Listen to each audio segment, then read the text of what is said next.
this paper was important, and I'm glad that it is kind of getting some attention from coaches and fitness enthusiasts, because there are people out there who are making these recommendations to alter your training around the menstrual cycle, are saying, oh, this kind of phase-based training is all a one-size-fits-all, and make sure that you are really in the phase that you were intending to be, which is pretty complicated. And at this point, just probably really unnecessary. 7 reviews were assessed by you in terms of quality and heterogeneity. You have concluded that we don't have evidence to say the menstrual cycle phase will influence acute gains. That's right. What we don't have is evidence to suggest that objectively your performance is worse because of your menstrual symptoms. There's sort of a difference between, I don't feel well. I didn't feel like I had a great session today. But as long as they're kind of what would be considered normal for you, then your ability to, or propensity for muscle growth and strength gains are the same. All right, Lauren, welcome to Evidence Strong Show. It's my pleasure to have you. If you could briefly introduce yourself. Sure. I'm finishing up my PhD at McMaster University. Stu Phillips is my supervisor. And before coming to McMaster, I got a master's degree in exercise science from the University of South Florida with Bill Campbell. And my undergraduate work is in psychology and nutrition. And in addition to my academic background, I also have several years of coaching experience. And so I'd like to kind of keep a hand in that element of coaching and practical application, and remember the translational side as well as, of course, all the work I do in the lab. What sport are you coaching? Sorry, not sports, more just resistance training. For the most part, my clients were just kind of recreational exercisers who wanted to learn how to lift weights well and wanted to get stronger and build muscle. Excellent. Okay, so I invited you to talk about the paper titled Current Evidence Shows No Influence of Women's Menstrual Cycle Phase on Acute Strength Performance or Adaptations to Resistance Exercise Training. So let's start with the goal of the study and why did you do it? One of my goals in pursuing my graduate education has been to kind of further the area of research in women in the resistance training area, because as I'm sure you may have discussed before on your podcast, there's a lack of research in women. And for many, many years, kind of the young, healthy men were the go-to population for exercise science research. One of the reasons that women are often excluded and that population of choice is young men is because women with menstrual cycles have fluctuating hormones throughout the month. And so there's an assumption that these hormonal fluctuations could potentially impact exercise performance acutely or resistance training induced adaptation. So, how much muscle you grow, how strong you get over 2-3 months, let's say.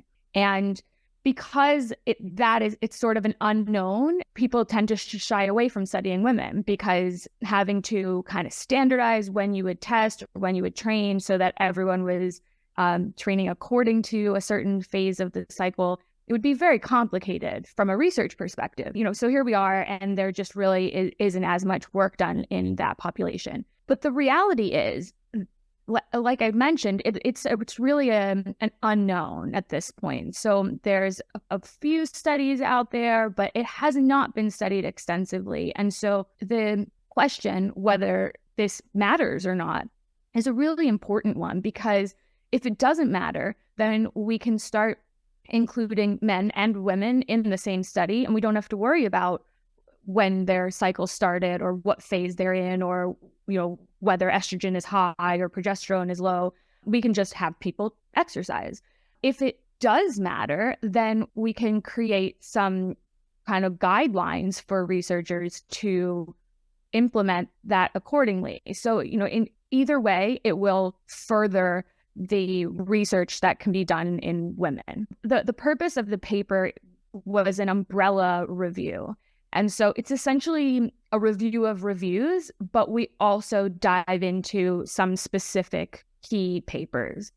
And we aimed to look at both acute strength performance. That could be a single exercise bout, how many repetitions can you do, how much weight can you lift, how much power can you generate in a single session or a single bout of exercise. And we also looked at the evidence around the longer term adaptation. So the strength that you gain or the muscle that you gain after doing a resistance training program over a generally 2 to 3 month period. I think we covered why the paper was needed. And you touched a little bit on the design. So not everyone knows what umbrella review is. You explained what it is, but now how technically you go about collecting your studies and how you decide which ones are included, which ones to discard, and so on. This was an umbrella review, which is essentially a systematic review of meta-analyses and systematic reviews. So it sounds a little bit complicated, but it's essentially the purpose and structure of an umbrella review requires the researchers to be systematic in their literature search, and instead of a narrative review where you can kind of pick whatever papers you'd like to make your point, a systematic review needs to kind of thoroughly step-by-step review all of the relevant literature as a whole. And then we can kind of dive into the methodological quality of the papers and the findings. But it really allows us to take that kind of holistic view, as opposed to in some narrative reviews, you'll kind of see them, the authors taking the researcher conclusions at face value. And if we're going to be rigorous and think critically as scientists, we really need to critique each other's work and make sure that we're doing things properly from a statistics perspective, and we're doing things properly from a study design perspective. And one of the challenges when you try to do a meta-analysis or a systematic review is that you're kind of pulling together studies that attempt to answer the overarching research question, but they're generally never designed exactly the same way. So we would refer to this as heterogeneity. And that might mean that the populations are slightly different, or the exercise test wasn't the same, or the duration of the training study was different.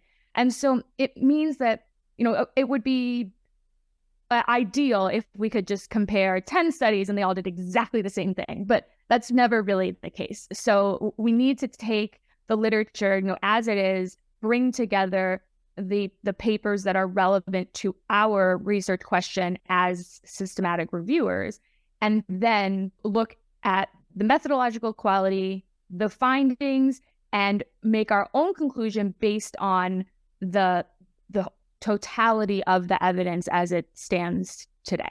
We were looking at papers that assessed menstrual cycle phase and acute exercise performance and long-term exercise adaptations. And they needed to be a meta-analysis or a systematic review.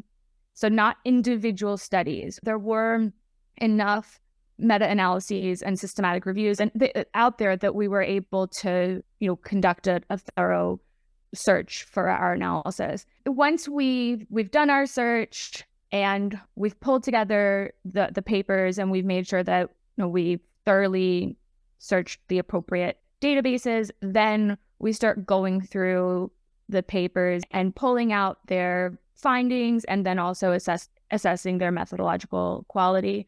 And then we can kind of take it a step further. And if the authors pointed to certain higher or lower quality individual studies, then we can go and we can look at those papers as well. And that's what we had to do for the kind of chronic adaptations, because there are so few papers that that part of the question really isn't ready for a meta-analysis, because there just needs to be more work done. Understood. Could you explain how you decided on the quality? Because you said that was the part of decision-making process. Sure. Yeah. So we use a kind of standardized assessment called AmStar. And essentially, it goes through and it looks at potential risk of publication bias. It looks at the overall rigor of the methods. And so you kind of give a score, if you will, for each item on that list. And then we can say, okay, this is of low, moderate, or high quality. So before we dive into the results, could we just go briefly through the menstrual cycles so we're on the same page in terms of the phases and how it goes? And I'll say this just up front. We're talking about women who are naturally cycling or have a menstrual cycle. And so this would exclude women who are postmenopausal and women who are on any kind of hormonal contraceptive. If you're on a hormonal contraceptive, you don't have the kind of cycle that I'm referring to here. There are, we would say on average, a cycle is about 28 days. In reality, there are people who have shorter cycles than that. There are people who have substantially longer cycles than that. And so we'd kind of say that, that can range from maybe 21 days to 35 days. But average, we would be looking at a 28-day cycle. And the hormones that we're primarily referring to here are the ovarian hormones. So that's estradiol and progesterone. And then luteinizing hormone comes into play when we talk about ovulation. So at the beginning of the cycle, so when menstruation starts, all the hormones are low. Now, during the first half of the cycle, which we would refer to as the follicular phase, we see progesterone remain low, but estradiol starts to increase. And then it gets to its sort of highest peak mid-cycle. Again, that varies between people, but after estradiol peaks, we tend to see ovulation, and that is a pretty short but high spike in luteinizing hormone. After ovulation, we're in the second phase or the luteal phase of the cycle, and we have an increase in progesterone up until kind of mid-cycle, and then it starts to slowly decline. And then we also have another kind of increase in estradiol, but it never gets as high as its original pre-ovulatory peak. So we would say estrogen and progesterone are kind of moderately high during the luteal phase, and then both hormones levels slowly decline, and then that's the end of the cycle, and we start all over again. Okay, could we just clarify where we start and where we finish in terms of how we count which is day 1 and which is day 28? Day 1 would be the beginning of the follicular phase. And then if you were to ovulate on day 14, then day 15 would start your luteal phase. And then that would go until you get your next period. On average, a cycle is 28 days in length. And on average, a person with a 28-day cycle will ovulate on day 14, so right in the middle. But there's a huge amount of variability here, not only in people's cycle lengths, but in their phase lengths as well. And so it's absolutely possible to have a 28-day cycle and ovulate on day 20. Which would mean you have a very long follicular phase and a pretty short luteal phase. It's also fairly common to have inconsistency from cycle to cycle in terms of cycle length, phase length, timing of ovulation. That can vary, as I said, substantially between people, but it can also vary within that one person from cycle to cycle. So maybe this month it's 30 days and next month it's 25 days, or this month ovulation is on day 12 and next month it's on day 16. Some people are very consistent, but there's a lot of variability there. And so that makes it challenging from a research perspective for sure if you're really trying to capture everybody in your trial during one phase. The easiest way to do this is to try to test people during the early follicular phase, because when you start your menstrual cycle, when you get your menstrual period, then that's when the follicular phase starts. So it's an easy one to detect and identify.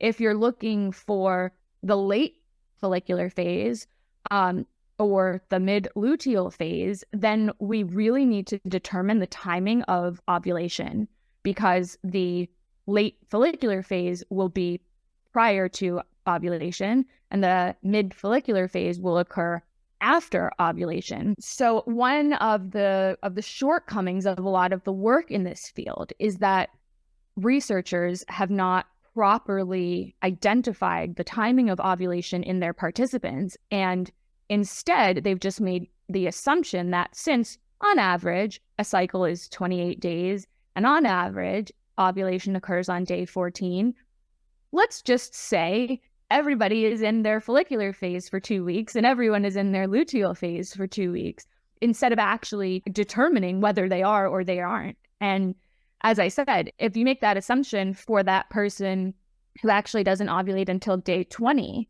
then you're just not answering your research question. So one of the goals of the paper was also to really highlight the methodological issues in this body of literature and encourage researchers moving forward to use better practices to really make sure that we're being thorough in cycle tracking leading up to the trial and during the trial, and then also identifying the timing of ovulation and the hormone levels. And so doing blood work if you can. Ovulation can also be identified using urinary reactive strips, and that they pick up that spike in luteinizing hormone. It's also important to actually measure the hormone levels throughout the cycle, or at least throughout the phases in which you're doing your tests, because then you can really demonstrate that on average, people do follow this pattern of hormonal fluctuation, but everybody is a little bit different. And if your ovulation is later in the cycle, then everything I described is going to be kind of shifted over. And so you'll have a longer time spent with that increase in estradiol during the follicular phase because you have a longer follicular phase. So all of this individual variability that I'm describing makes this challenging, because when we do research, we're looking at group level averages. And one of the biggest take homes from really diving into this literature is that the inter-individual differences are overwhelming. And we really just can't look at this as a one-size-fits-all kind of cookie-cutter solution for women. So interesting. Very, very complicated. So I think we're ready to hear what have you found, what were the results of the review. Sure. So in terms of acute performance, we really didn't find that there was substantial evidence to conclude that cycle phase will predictably influence your exercise performance when it comes to resistance training exercise performance. So to be clear, this is people who are lifting weights. We're not including kind of aerobic exercise in this conversation. And there's one amazing meta-analysis that we included in our paper. The first author is McNulty. They found that perhaps there was, they referred to it as kind of a trivial effect for the early follicular phase, but because of the quality of the papers looking at this question and because of the variability that I just described, they concluded that we really are not in a position to make any kind of recommendation, because there needs to be more high quality work done in this area. And they are also, when I say high quality, I mean people really kind of using these best practices, because we're trying to lean on results from studies that may have not used methods appropriate to answer the research question. And so that's very tough, right? Because if they say, oh, we found a difference, but I look at the paper and I say, well, you don't really, you didn't look to see if they were actually in the phase you thought they were, then that to me, I can't put a lot of weight on that finding, because we don't know if they really answered the research question. It is sort of the issue there. When it comes to the long-term adaptation, so the muscle growth and the strength gains, as I mentioned earlier in our conversation, there are very few studies that have looked at this. And I can imagine one of the major reasons is the tremendous challenge that it would that it would be. And we concluded that because of the quality of the evidence, again, we're not in a position to make any kind of broad recommendations, and that at this point, coaches and athletes should be looking at this on an individual basis. Again, I go back to the kind of methodological flaws here. There is a pretty widely cited study that reported that training in the follicular phase was preferable for strength and muscle growth compared to training in the luteal phase. The issue that I highlight in that paper is that they did not use at the gold standard methods of detecting ovulation and measuring serum hormones and doing the cycle tracking. And we really need to see that study design repeated. But the issue here is that people have really kind of clung on to this one paper, and then the narrative has become, follicular phase is better.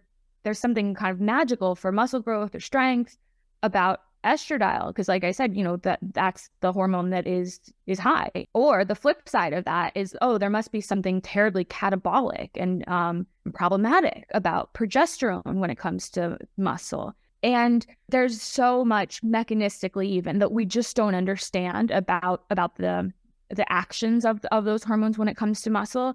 But when you go back and you think about the number of days that we're talking about high estradiol in a given cycle, and then remember that I also said estradiol is moderately high in the luteal phase as well. So we're talking about kind of net similar levels of estradiol, and the narrative that, the luteal phase is bad because progesterone is somehow counteracting those potentially positive effects of estrogen, we just have no evidence to back that up. Even in animal models, we have nothing. And so there's so much more work to be done here. And, from a kind of scientific perspective, I would love to learn more. I hope we continue that work to really enhance our understanding of the role of these hormones. So just to understand what was the extent of the review, you mentioned one meta-analysis you included. How many did you end up working with? There were 7 that we included. These are reviews, 7 reviews with meta-analysis. So like combining the individual studies and trying to analyze them. 7 of these were assessed by you in terms of quality and heterogeneity. So these were good enough to include. They were relevant to the topic, to the research question. Mm-hmm. And after looking through 7 of these, you have concluded that we don't have evidence to say that the menstrual cycle phase will influence acute gains. And for the long-term gains, we have too little studies to even be concluding. That's right. When you say good enough, I just want to clarify. Yeah. When the studies that we included fit our criteria, our inclusion criteria, which we determined before we even did the literature search. So for an example of something that might not be appropriate would be the influence of menstrual cycle phase on thermal regulation or endurance exercise. So those kinds of meta-analyses would not be appropriate for what we were looking at because it was just resistance exercise. And then the other kind of piece of this that we did not include is the influence of hormonal contraceptives, because that's kind of a separate question. Those are exogenous hormones, and what we're talking about with the menstrual cycle is fluctuations in the endogenous hormones that we produce. And I want to be careful with the language here.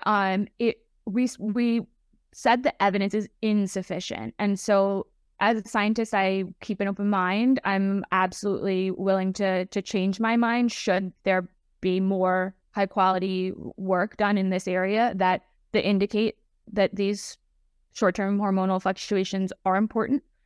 But I think that this paper was important, and I'm glad that it is kind of getting some attention from coaches and fitness enthusiasts, because there are people out there who are making these recommendations to alter your training around the menstrual cycle, are saying, this kind of phase-based training is all a one-size-fits-all.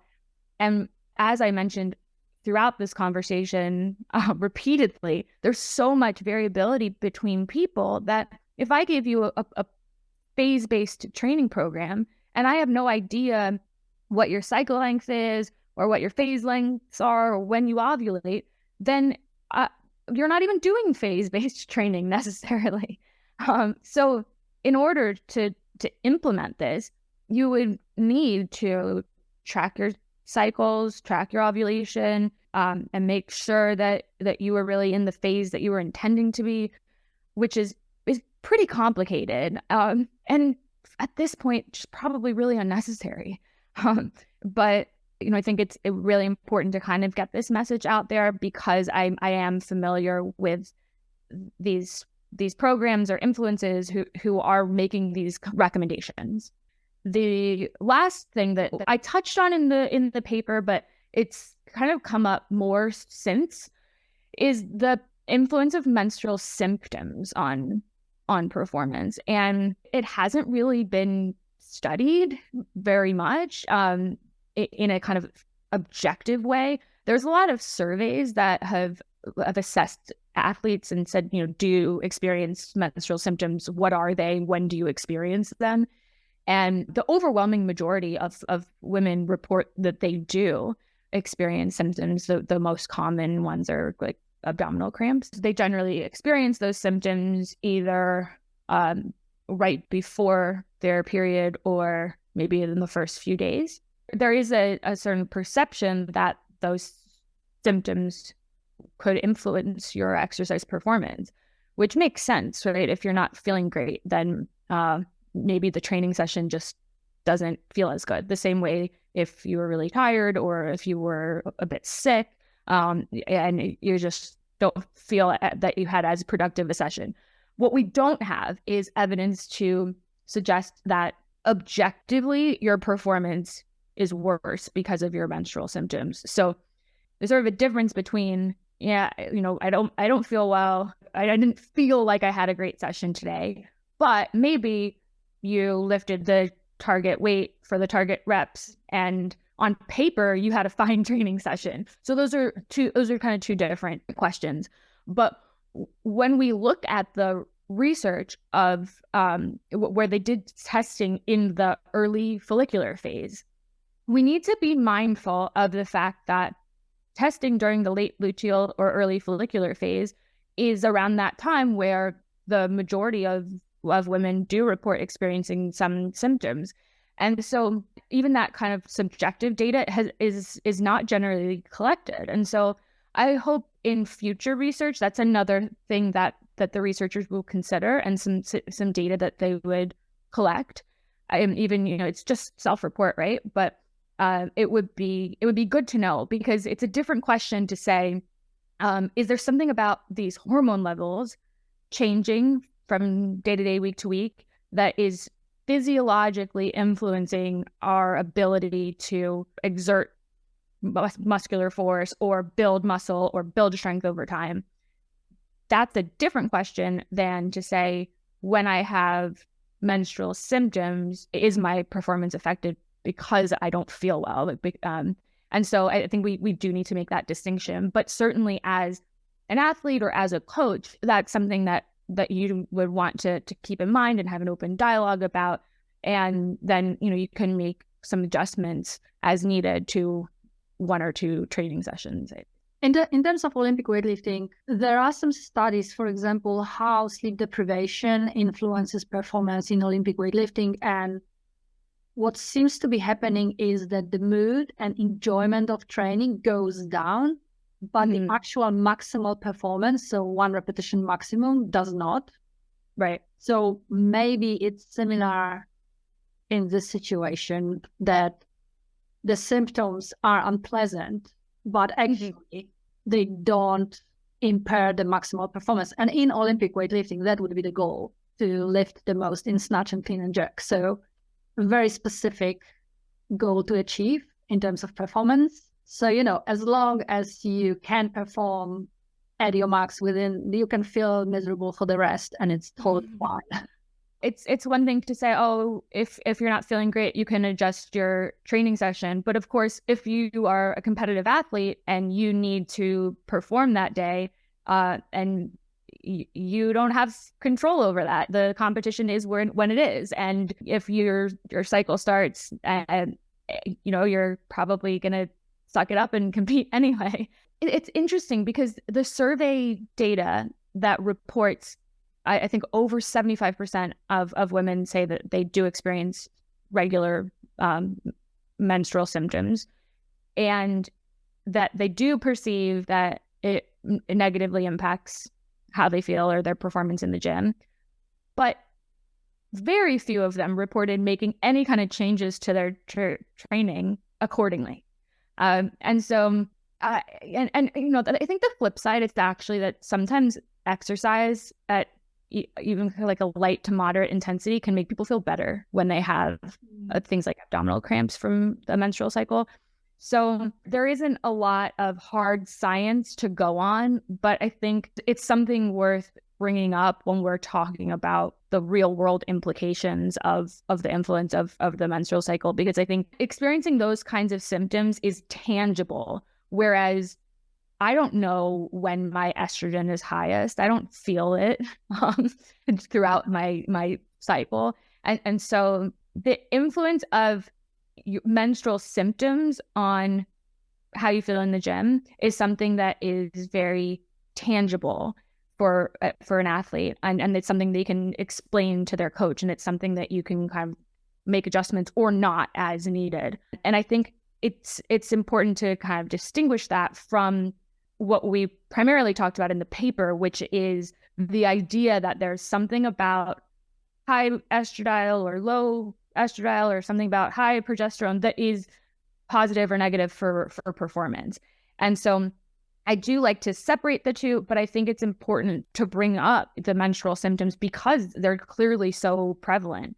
And of course, if you are a high level athlete and you really want to do everything to kind of dial in your performance, then perhaps it's worth at least documenting in your training log when your cycle starts and just being aware of whether it's a subjective thing that you just don't feel as well when you start your period, or if there is actually something going on where the numbers are dropping when you get your period. And if that's the case, then perhaps there's some kind of modification that you would want to make to a training session or not. I think that's really up to the athlete and coach. Thank you. That's a good advice.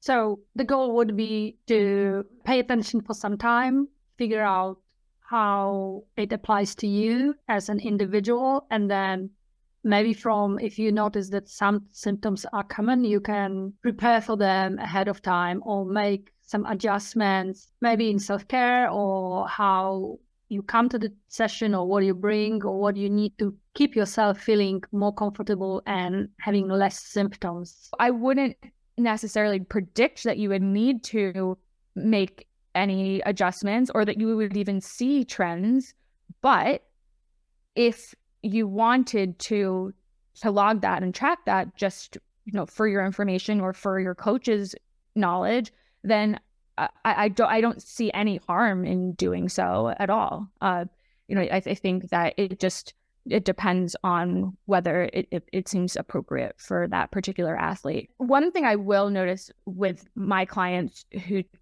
who track is that it's very common for body weight to go up during the first week of the menstrual cycle. So if you are having somebody who's tracking their body weight consistently and you see kind of an increase in scale weight around the onset of menstruation, I would kind of throw out that data when I'm looking at like weight loss trends or things like that, because it's not a real increase in body fat. It's usually just artifact of water retention. Okay, that's an important point because Olympic weightlifting is weight class contested sport. So any fluctuations regarding body weight are applicable and important and sometimes crucial.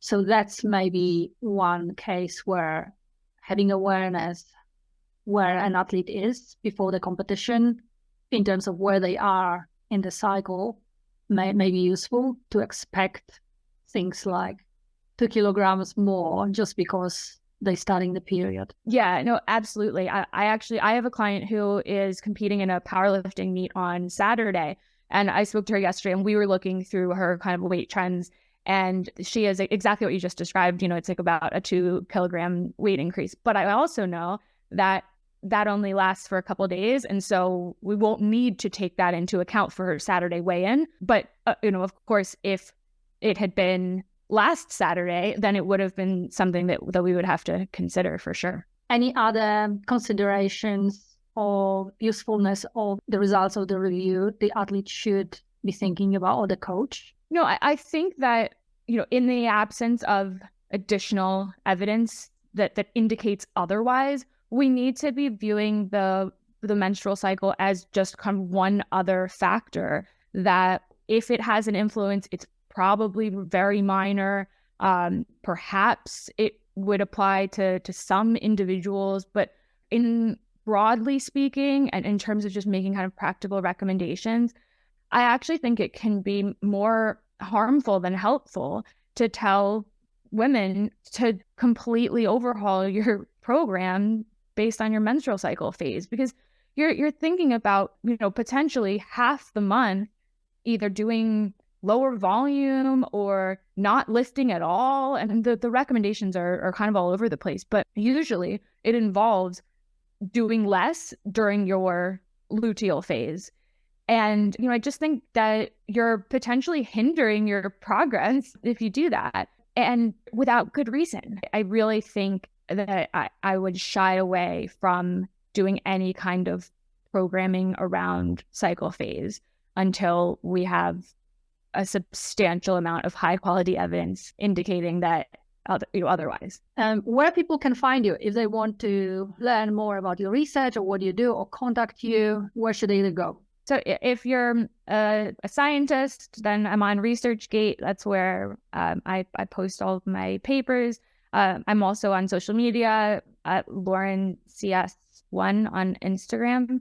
I'm on Twitter as well. And so feel free to send me a message if you have any questions. And I will continue to share my research on social media. And I'm also a writer for the research review MASS, or Monthly Applications in Strength Sport.